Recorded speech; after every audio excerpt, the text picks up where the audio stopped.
सबसे पहले आप सभी को राधे राधे। सबसे पहले आप ये आवाज़ सुनिए।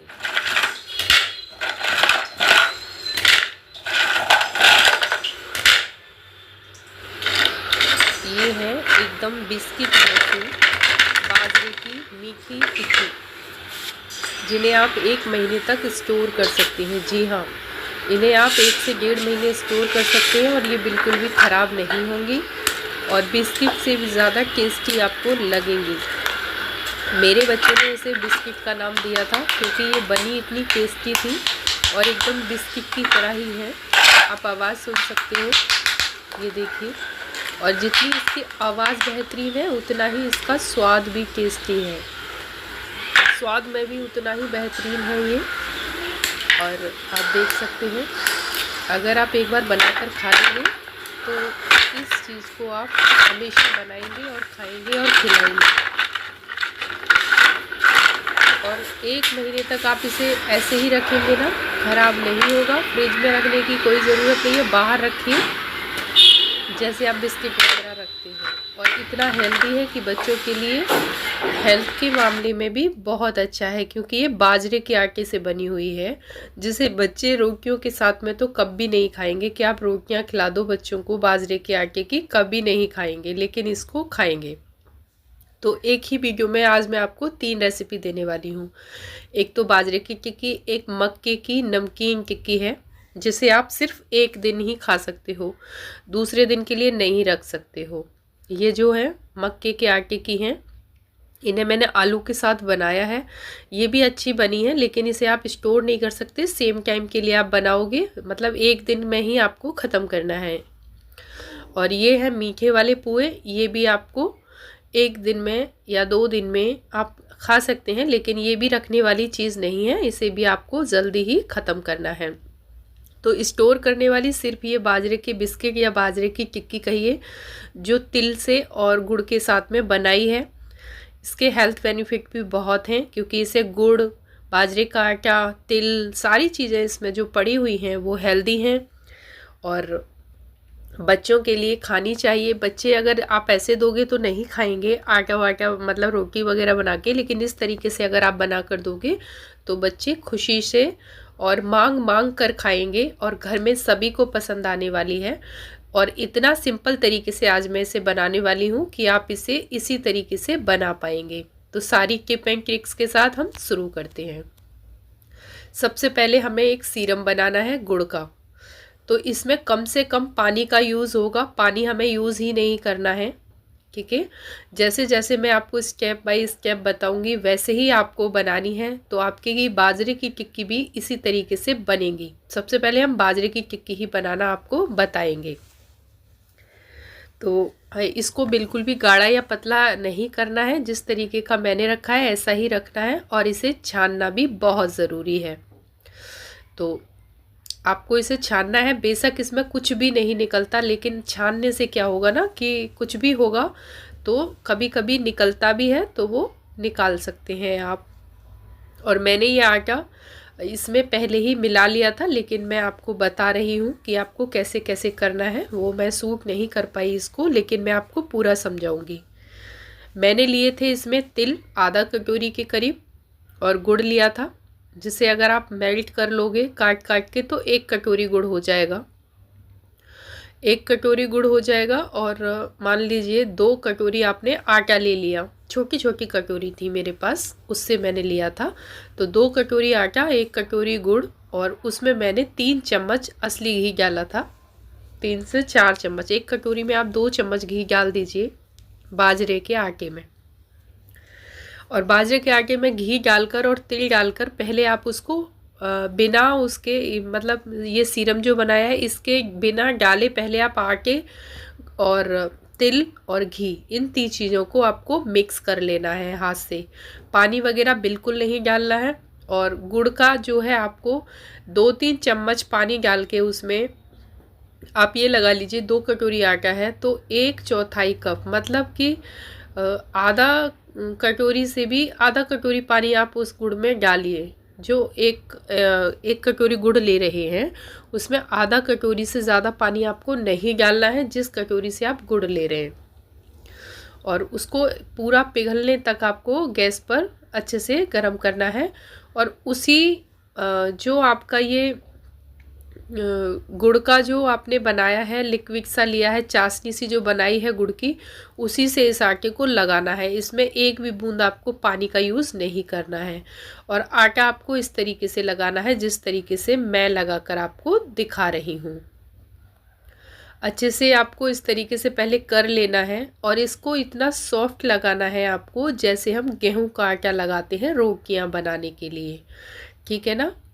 और जब एक बार ये अच्छे से मिक्स हो जाएगा तो आप इसको आधा कट करके और इस तरीके से जैसे हम मक्के की बाजरे की रोटी के लिए आटा ईचते हैं ऐसे ही आपको लेना है। पहले कट करिए, फिर उसको एक साथ लीजिए, फिर कट कीजिए। ऐसा करने से आटा बहुत अच्छे से मिक्स होता है और लोच भी आता है इसमें, मतलब आप अच्छे से बना पाएंगे, बंध जाएगा आटा। और आपका आटा लगने की पहचान है कि आटा एकदम इकट्ठा होकर के बर्तन में बिल्कुल नहीं चिपकता है। और इस तरीके से बराबर साइज़ के हम इसमें पेड़े जैसे बनाकर रख लेंगे तो हमें आसानी रहेगी। सेम टाइम हम उसकी टिक्की सी बनाएंगे और कढ़ाई में छोड़ते जाएंगे। तो ये काम भी आप ज़रूर करें। इसको हमने बना लिया। इसको इसी तरीके से सारे पेड़े हमें बना लेने हैं सारे आटे के। और इसको थोड़ा दबा दबा कर जैसे हम लड्डू बनाते हैं ऐसे बनाना है, क्योंकि इसमें तिल पड़े हुए हैं तो वो क्या होता है ना, थोड़ा मुश्किल होता है उसको बांधना। तो इसलिए आपको मुट्ठी को दबा दबा कर इसे बांध लेना है और इकट्ठा करना है। और जब हम इसे टिक्की बनाएंगे तो साइज़ में कोई अंतर ना आए, सारी टिक्कियाँ आपकी एक साथ की बनेंगी। और सबसे बढ़िया बात ये रहेगी कि बार बार आपका हाथ भी गंदे नहीं होंगे। एक बार में ही आप इसे इस तरीके से, ये हाथ गंदे होने वाला झंझट भी आपका ख़त्म हो जाएगा। तब तक मैं ये लोइयाँ बना रही हूँ ना, मैंने गैस पर ऑयल गरम होने के लिए रख दिया है। तब तक हम इसकी लोई बनाएंगे, तब तक हमारा ऑयल अच्छे से गरम हो जाएगा। तो आप भी ऐसा करिए, आपका टाइम बचेगा। और तुरंत ही हमने ये बनानी शुरू कर दी है। तो पहले आपको लोई इस तरीके से बनानी है अच्छे से। तो आप लोई बना बना कर रख लीजिए। अभी आटा मतलब ऑयल गरम होने में थोड़ा सा टाइम है, मैंने रखा था पहले ही, लेकिन आपको भी इसी तरीके से ऑयल रखना है क्योंकि ऑयल गरम होने में थोड़ा टाइम लगता है। और मैं इसे मस्टर्ड ऑयल में बना रही हूँ, तो उस ऑयल को थोड़ा अच्छे से गर्म करना पड़ता है पहली बार में, जिससे उसकी कच्चेपन की महक निकल जाएगी, तो उसमें महक नहीं आएगी सरसों के तेल की। तो उसको मैंने अच्छे से गर्म करने के लिए पहले ही रखा है। अब जैसे ही वो गर्म हो जाएगा तब तक हम एक दो बनाकर तैयार कर लेंगे जितना हम एक बैच में डालेंगे। तो इसी तरीके से आपको देखिए लोई बनानी है। मैंने इसकी स्पीड बिल्कुल भी नहीं बढ़ा रखी है, सिर्फ आपको इसी तरीके से बनाते रहना है। लोई बना करके हथेली से हल्का हल्का आप बढ़ाइए। और जैसे वो मैरीगोल्ड वगैरह के बिस्किट आते हैं ना, उस साइज़ का हमें बनाना है। थोड़ा सा मोटा रहता है, रोटी से थोड़ा सा मोटा रहता है, जैसे हम आलू के पराठे वराठे बनाते हैं उस थिकनेस में आपको इसको रखना है। तो इसको थोड़ा सा मोटा ही रखना है, ज़्यादा पतला करने की कोशिश ना करें। ज़्यादा पतला करने की कोशिश करेंगे तो एक तो वो सेकते समय आपकी जल जाएगी और दूसरा क्या होगा कि टूटेगा भी आपका।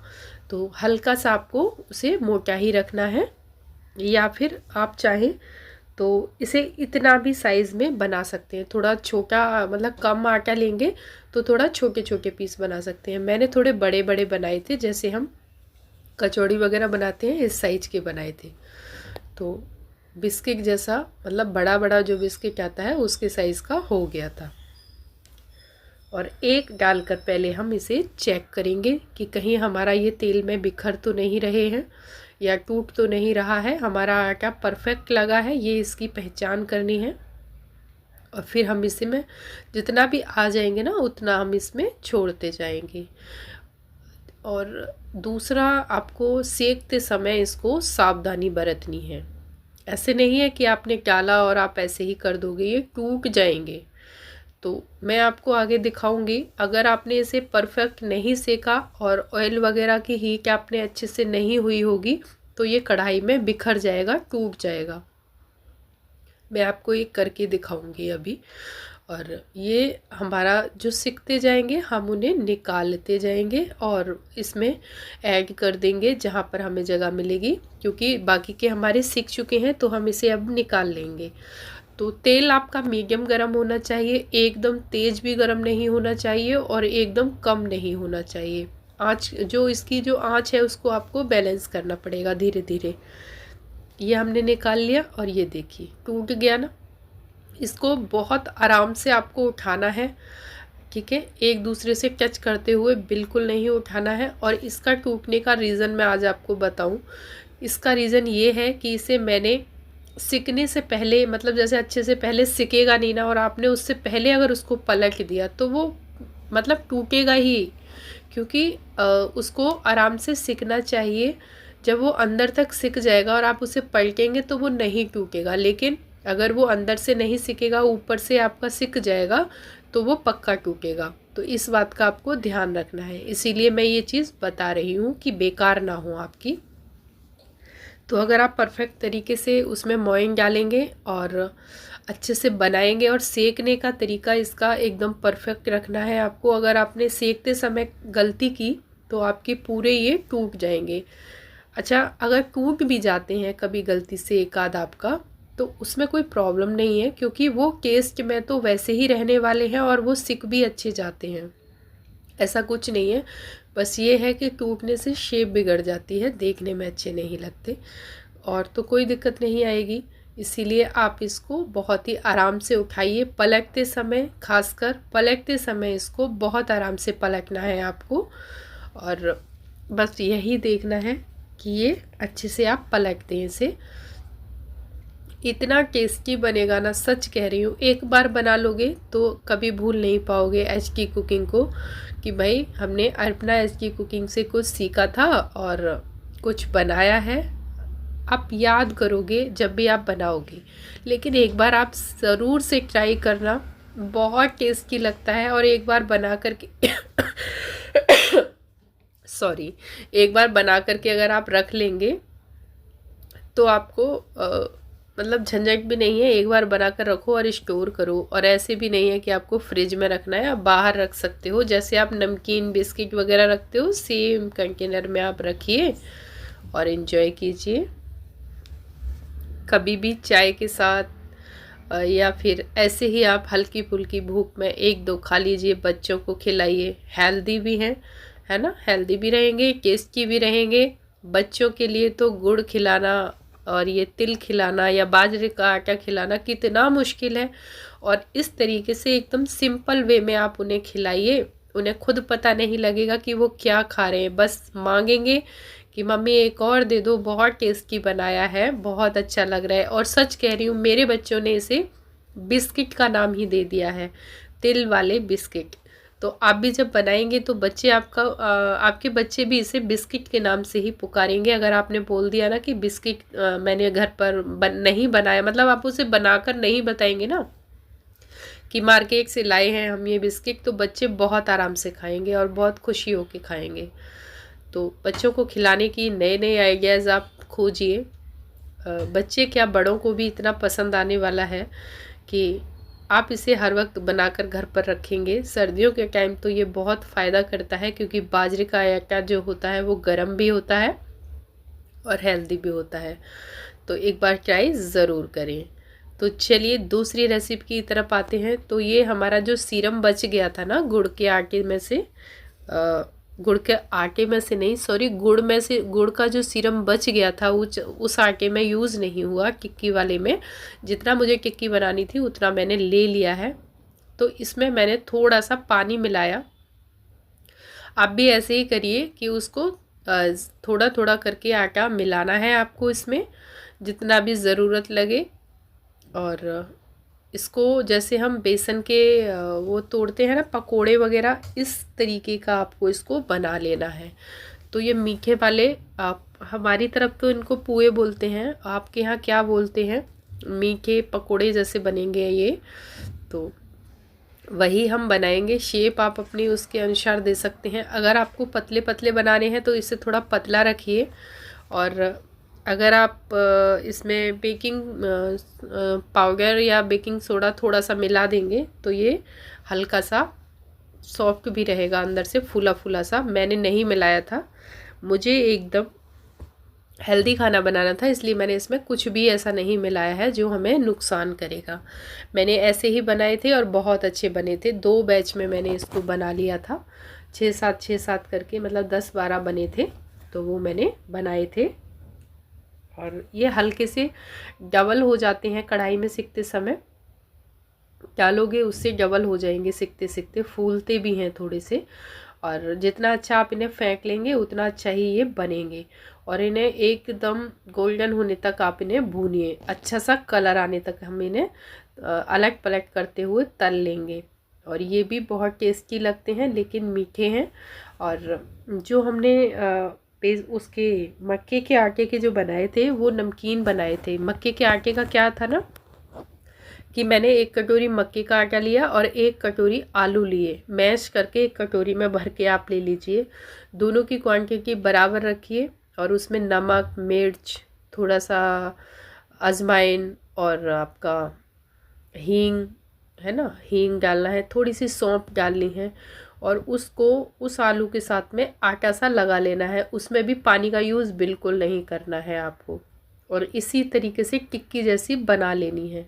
उसमें लाल मिर्च, नमक, अजवाइन, जीरा, ये 4 चीज़ें मिला करके आप अच्छे से, कुछ भी नहीं है तो ये चारों चीज़ें मिलाकर और आलू के साथ में आप उसे टिक्की जैसा बनाइए, तो बहुत अच्छी लगती हैं। लेकिन वो तुम 1 दिन तक ही खा सकते हो, 1 दिन से ज़्यादा वो नहीं चलेंगी, तो इसीलिए उसको कम ही बनाएं। ये क्या है, 1-2 दिन तो आपके ये भी ख़राब नहीं होंगे, मीठे वाले पोहे भी चल जाते हैं। और ये जो है बाजरे वाले जो बिस्किट और टिक्की मोलिए, तिल की टिक्की, ये आप 1 महीने 1.25 महीने स्टोर करके आराम से खा सकते, वो ख़राब नहीं होंगे। आप कभी तक भी ख़त्म करिए, 1 महीने 2 महीने में ख़राब नहीं होगा। लेकिन ये चीज़ें हैं, ये 1 दिन से ज़्यादा नहीं चलेंगी, इसीलिए मैं क्लियर बोल दिया है वीडियो में। लेकिन बनाना मैंने आपको बताया है। और मक्के की जो टिक्की हैं उनकी रेसिपी मैंने आपको वर्बली बता दिया है, तो आपको आसानी तो हुई होगी। और आपको अगर कोई भी क्वेश्चन हो तो आप पूछ सकते हैं मुझे। और अगर वीडियो अच्छा लगे तो प्लीज़ लाइक कीजिए, शेयर कीजिए, जो अपनों तक भी पहुंच सके। आप अपनों तक मेरा वीडियो ज़रूर पहुंचाइए, जिससे कि उनको भी हेल्प मिलेगा और वह भी कुकिंग में आसानी से ये सब बना पाएंगी। तो अगर वीडियो अच्छा लगे तो लाइक भी ज़रूर कीजिए, सब्सक्राइब ज़रूर कीजिए, शेयर ज़रूर कीजिए। और जो चैनल पर नए हैं, वीडियो देखने के लिए बहुत बहुत धन्यवाद। प्लीज़ लाइक शेयर ज़रूर करना, सब्सक्राइब किए बिना नहीं जाना। वीडियो को ज़्यादा से ज़्यादा शेयर करें। और वीडियो में जो भी कुछ अच्छा लगा हो, आपको कौन सी रेसिपी आपको ज़्यादा अच्छी लगी है तीनों में, प्लीज़ कमेंट्स करके ज़रूर बताना।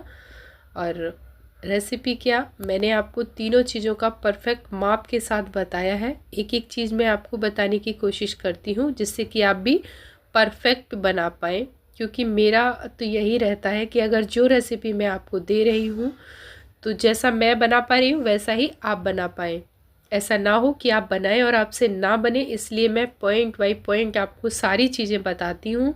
एंड तक मैं आपको सारी टिप एंड ट्रिक्स दे देती हूँ। अगर आप वीडियो पूरा देखेंगे, ध्यान से देखेंगे, तो यकीन मानिए आपकी जो भी चीज़ आप बनाएंगे वो बहुत ही टेस्टी लाजवाब बनने वाली है और घर में सबको पसंद आने वाली है। ये देखिए बाजरे की जो टिक्कियाँ बनाई थी ना मैंने, आहा, चाय के साथ या चटनी के साथ आप खाइए, बहुत ही टेस्ट आता है। और ये है बाजरे की बिस्किट कहिए, टिक्की कहिए, या जो भी आप बोलते हो इसको, पर बड़ा ही टेस्टी लगा मुझे ये हमारी मम्मी बनाया करती थी जब हम छोटे थे ना, सर्दियों में अक्सर बनाती हैं मम्मी हमारी। अब तो हमारी शादी हो गई तो भाई मम्मी के पास तो जाना नहीं हो पाता है सर्दियों में, बच्चों के स्कूल रहते हैं तो कहाँ ही जा पाते हैं। लेकिन उनकी बताई हुई रेसिपी मैं बनाती हूँ। और जब हम देखते थे मम्मी बाजरे की, मक्के की टिक्कियाँ इसी तरीके से बनाती थी, तो बस वही मैं आप लोगों के साथ शेयर करती हूँ। मैंने उनसे सीखा है और मैं आप तक पहुँचाती हूँ। तो अच्छा ही है कि देखिए, जो हमारी दादी नानी मम्मी की जो रेसिपीज़ होती हैं ना, वो ट्रेडिशनल मतलब हमारे पुराने ज़माने की से चली आ रही रीति रिवाज और खाना पीना जो खान पान है पुराना, वो होता तो एकदम बढ़िया है, लेकिन भूल जाते हैं आजकल के पिज़्ज़ा बर्गर और उस समोसे में। लेकिन इन सब चीज़ों के मुकाबले ना तो उनमें टेस्ट है और ना ही वो हेल्थ के मामले में है। इसमें हमने कोई भी ऐसी चीज़ नहीं डाली है। मीठे में हमने गुड़ यूज़ किया है जो चीनी से बेहतर है, और आटे में हमने बाजरे का आटा मक्के का आटा यूज़ किया है जो खाने में तो अच्छा है ही और बच्चों के लिए हेल्पफुल भी है। तो आपने ये तीनों रेसिपीज़ देख ली हैं। तीनों चीज़ें मैंने आपको बनाकर, देखने में लुक वाइज भी अच्छी हैं और खाने में तो डेफिनेटली अच्छी रहने वाली है। आप एक बार ट्राई ज़रूर करें और मुझे कमेंट्स करके ज़रूर बताना अगर आप बनाएंगे तो, कि आपने बनाया है तो कैसा बना है और घर में सबने क्या क्या बोला और कितना पसंद आई है रेसिपी। प्लीज़ ज़रूर बताना, इससे मुझे भी थोड़ा सा उत्साह होता है, मतलब मुझे भी थोड़ा सा मोटिवेट मिलता है कि हाँ ठीक है, मैं भी और भी अच्छा करने की कोशिश करती हूँ। तो मैंने तो इसके साथ में भाई चाय बनाई थी, है ना। मैंने आपको 3 रेसिपी का नाम दिया है, लेकिन मैंने इसमें चाय भी बनाई थी भाई, वो मैं आप लोगों के साथ शेयर कर रही हूँ। जैसे मैंने जो मक्के की टिक्कियाँ बनाई थी ना आलू की, तो ये एकदम ऐसी थी कचौड़ी जैसी, जैसे मक्के की कचौरियाँ बना दी हूँ मक्के के आटे की, तो बहुत टेस्टी थी। तो मैंने चाय के साथ में ही इनको खाया था।